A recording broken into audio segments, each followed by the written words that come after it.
시청자 여러분 안녕하십니까. 5월 26일 교차로 뉴스 시카고에서 보내드립니다. 저는 임종렬입니다. 재미대한 시카고 체육회 주최 제22회 뉴욕 한인 미주체전 기금모금 골프대회가 성황리에 마쳤습니다.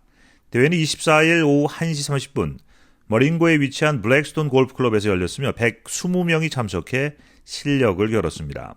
이번 대회는 샷건 방식으로 진행됐으며 개인 121달러의 참가비로 그린피, 점심식사, 디너와 다양하고 푸짐한 상품이 참가자 모두에게 증정됐습니다. 부분별 수상자 명단은 남자 그로스 챔피언 박진우 74타, 그로스 퍼스트 플레이스 박영배 77타, A조 네트 챔피언 조창일, A조 네트 퍼스트 플레이스 김학동, B조 네트 챔피언 이호종, B조 네트 퍼스트 플레이스 이설재, 장타상 라이언킴, 근접상 여해동, 근접상 스티브 리입니다.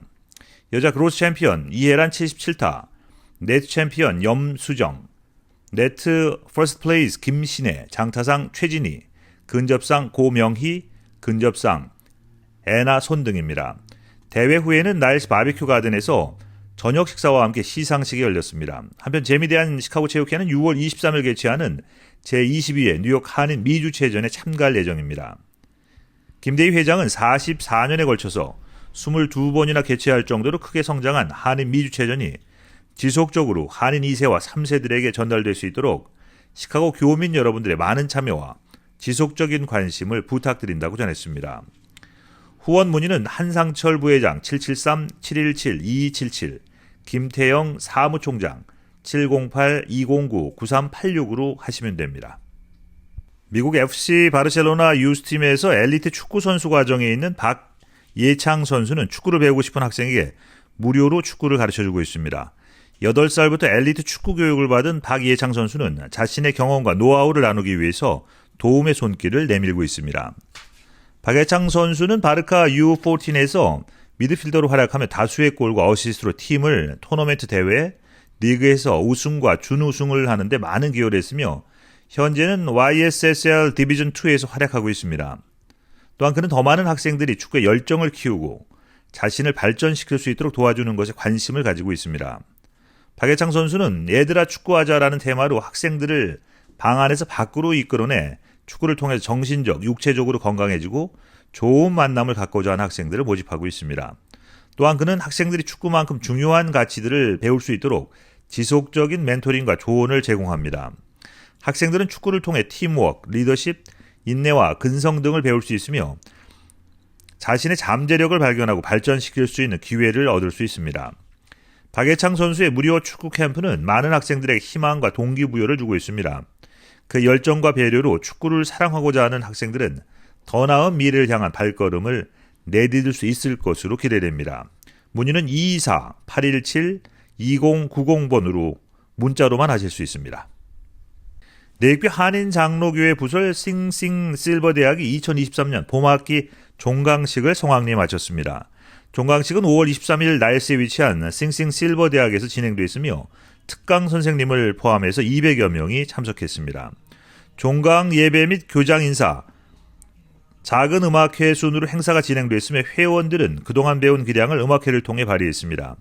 음악회는 트리오 합주, 색소폰, 민창, 오카리나, 하모니카, 크로마하프, 노래교실, 장구교실, 우쿨렐레, 민요교실 순으로 이어졌습니다. 싱싱실버대학 정규열 교장은 100세 청춘을 유지하기 위해서 싱싱실버대학의 책임있는 교육 환경을 만들고 실천해서 최선을 다해 회원들을 섬기겠다고 전했습니다. 싱싱실버대학 2023 가을학기는 9월 5일 화요일부터 12주간 실시됩니다. 유 헤리테이지 재단은 지난 12월 유종호 이사장과 이사진의 결정에 따라서 재단의 모든 재산을 미주 동포들을 위해 쓴다는 취지 아래 시카고 한인문화회관에 기증했습니다. 기증한 재산 내역은 82,000달러가량의 현금과 1982 노스 카우니웨이 길먼에 위치한 102에이커의 농토 등입니다. 유 헤리티지 재단은 1960년대 초부터 평생 의사로 봉직하면서 시카고 한인장로교회를 섬긴 유기진 장로의 유지를 받들어서 2004년 6월에 설립됐습니다. 유기진 선생은 평양 산정현교회의 유계준 장로의 6남 2녀 중 5남으로 유기천 전 서울대 총장과는 형제지간입니다. 유기진 선생은 평생을 근검절약해 모은 260만 달러의 사재 중 아내 고난경 박사의 언니인 서울여대 총장 고환경 박사와의 혈연으로 130만 달러를 기반해서 발음장학회를 설립하고 30만 달러는 자녀에게 증여, 나머지 100만 달러와 본인이 거주하던 주택 50만 달러 등을 합쳐서 미주 동포들을 위해 사용하도록 유 헤리티지 재단을 만들게 된 것입니다. 그는 이 재단의 초대 이사장을 지낸 후에 조카이자 신경과 의사인 유종호 박사에게 후임 이사장이 되도록 유언을 남겼습니다. 그동안 세브란스 의전에 수학한 유기진 선생을 기념해 연세대 의대에 10만 달러를 기증키도 한 유 헤리티지 재단은 과거에 컴퓨터 교실과 일본어, 스페인어 교실, 우간다 초등학교 건립과 북한 의료 선교 및 아프리카 선교와 부루 이웃 돕기 등 많은 활동을 해온 바 있습니다. 유종호 이사장은 마지막으로 미주 동포들에 대한 남다른 애정과 관심을 가졌던 숙부 유기진 선생의 유지가 길이 기억되길 바란다면서 문화회관에 기증된 기금이 한인 동포들을 위해 보람되게 쓰여지기를 소망한다고 밝혔습니다. 러시 메디칼 학생들이 약물을 과다 복용하거나 총상을 입은 사람들을 돕기 위해 시카고 지역 주민에게 찾아간 무료 교육 서비스를 제공합니다. 러시 대학의 러시 911 프로그램은 구급차가 도착하기를 기다리는 동안 할 수 있는 응급처치인 심폐소생술과 과다 약물 해독제로 사용되는 난론손의 사용법, 그리고 총상을 입었을 때 지혈 방법 등을 가르칩니다. 이미 시카고 지역은 많은 고등학교를 포함해 시니어 아파트, 비영리 재단 및 사회복지사 등이 이 프로그램을 통해 교육을 받았습니다. 수업은 2시간 이내로 진행되며 10명에서 30명 사이의 인원으로 제한됩니다. 프로그램을 담당하고 있는 러시 대학의 니콜라스 코치 교수는 한 그룹이 최소 한 달에 3회에서 4회의 교육을 받으려고 노력하고 있으며 현재는 6월 중순까지 대기자 명단이 있다고 전했습니다. 프로그램 신청 방법은 수업에 참여할 것으로 예상되는 사람의 수와 사용 가능한 공간, 시간에 대한 기본 정보를 이메일로 보내면 상담을 통해 메디컬 학생들이 정해진 스케줄에 방문하게 됩니다. 교육은 무료이며 영어와 스페인어로 제공됩니다. 제비 프리츠커 일리노이 주지사는 23일 시카고의 위기 지원을 위해서 시에 배치할 평화유지군을 창설한다고 발표했습니다. 시 전역의 위기 예방 대응 부대 CPRU에는 30명 이상의 평화유지군과 거리 홍보 요원이 배치돼서 시카고 전역의 위기 완화, 갈등 해결, 위기 지원에 필수적인 지원을 제공하게 됩니다. 프리츠커 주지사는 우리가 하는 가장 중요한 일은 지역사회를 안전하게 지키는 것이며 이는 지역사회 중심의 접근 방식을 통해서 폭력과 갈등을 해결하기 위한 또 다른 중요한 단계라고 말했습니다. 메모리얼데이 연휴를 앞두고 발표된 이 부대는 시카고에서 연휴 기간 동안 운영됩니다. 브랜든 잔슨 시장은 CPRU는 지역사회의 안전을 지키는 데 필수적인 도구라며 이들은 갈등이 확대되기 전에 이를 줄일 수 있는 통찰력과 지식을 제공하므로 폭력 범죄와의 원인을 사후 대응이 아닌 사전 예방적으로 해결할 수 있다고 말했습니다. 지난 주말에 시카고에서는 9명의 사망자를 포함해 50명이 넘는 사람들이 총에 맞았습니다. 관계자에 따르면 CPRU 직원들은 지역 기반 업무도 지원할 예정이라고 전했습니다. 이 프로젝트는 공공안전법의 지원을 받고 있으며 돌아오는 메모리얼데이 연휴가 끝날 때까지 시행될 예정입니다. 잠시 전하는 말씀 후에 뉴스 보내드리겠습니다. 교차로 뉴스 2부 첫 소식입니다. 시카고 시의회는 앞으로 4년 동안 이번 선거로 새로 뽑힌 12명 이상의 의원들의 임기가 시작되면서 지금까지는 다른 모습을 보일 예정입니다. 시카고는 총 50개의 구로 나뉘며 각 구마다 시의원 1명씩이 배정됩니다. 구를 대표하는 시의원은 구역 설정, 사업 면허, 지역 개발 등에 관한 결정에서 중요한 역할을 하게 됩니다.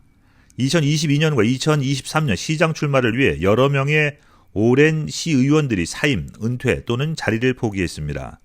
전례 없는 공석수로 인해서 수십 명의 희망자들이 선거에 참여했고 그들 중 LGBTQ+, 진보, 초선 정치인 및 젊은 사람들이 이번 선거에서 당선됐습니다.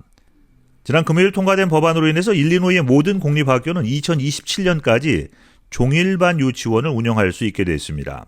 HB 2396에 따라서 주 전역의 학구는 2027년, 2028년도까지 4살에서 6살 사이의 자녀가 있는 가족에게 종일반 유치원을 제공해야 합니다. 가족의 선택에 따라서 반나절 유치원 수업 선택도 가능합니다. 지금까지 일리노이주는 학교에서 반나절 프로그램만 요구했습니다. 종일반 유치원이 제공됨에 따라서 학생들이 알파벳, 색, 숫자와 같은 기초 기술을 배우고 초등학교 입학을 준비하기 위한 더 많은 시간을 갖게 될 것으로 예상하고 있습니다. 알링턴 하이츠를 대표하는 메리 베스켄트 주하우니어는 특히 코로나19가 시작된 이후로 어린 자녀를 돌보기 위해 직장을 그만둬야 했던 엄마들을 위해서 이 법안을 옹호했다고 전했습니다.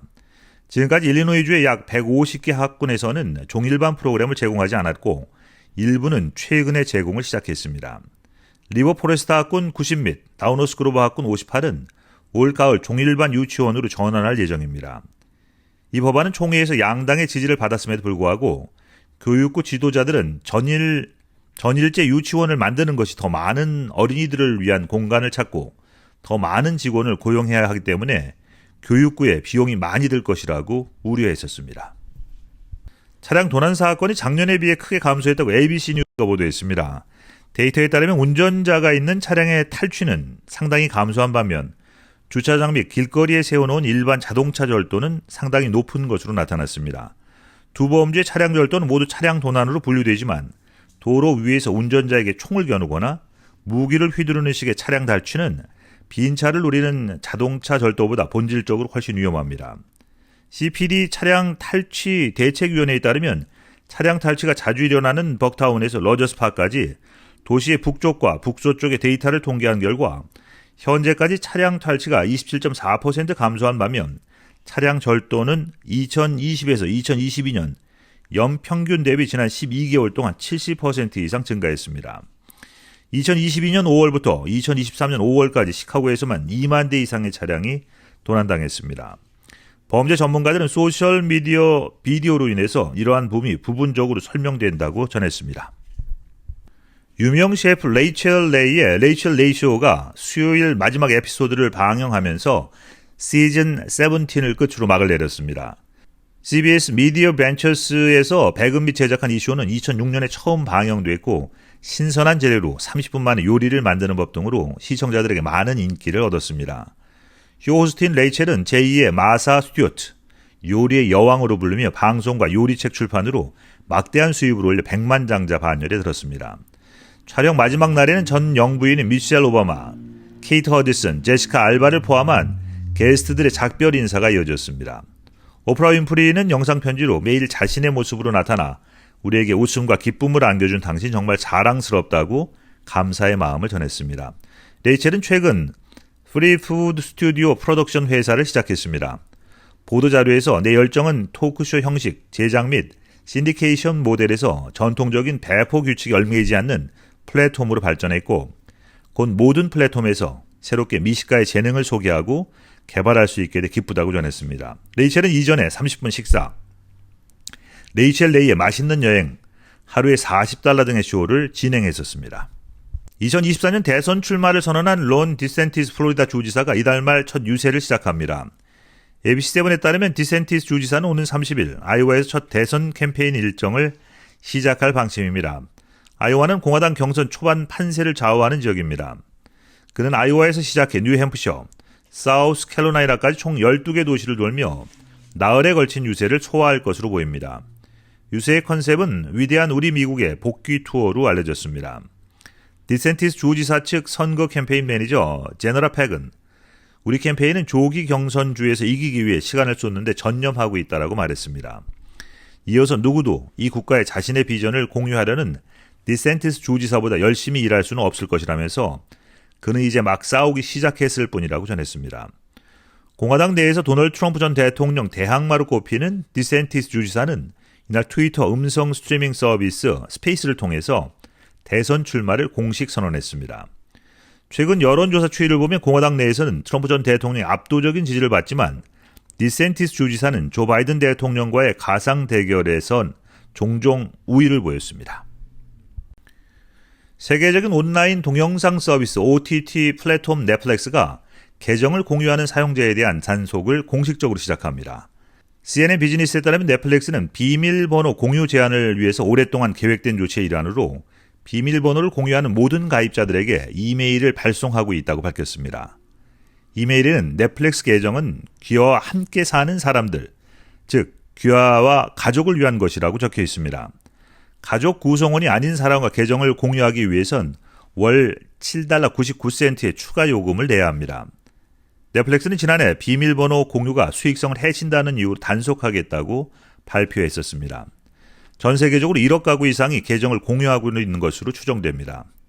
넷플릭스는 이미 올해 초 캐나다, 뉴질랜드, 포르투갈, 스페인 등에서 비밀번호 공유를 단속하기 시작했었습니다. 이상 5월 26일 보내드린 교차로 뉴스 마치겠습니다. 시청해주신 여러분 고맙습니다.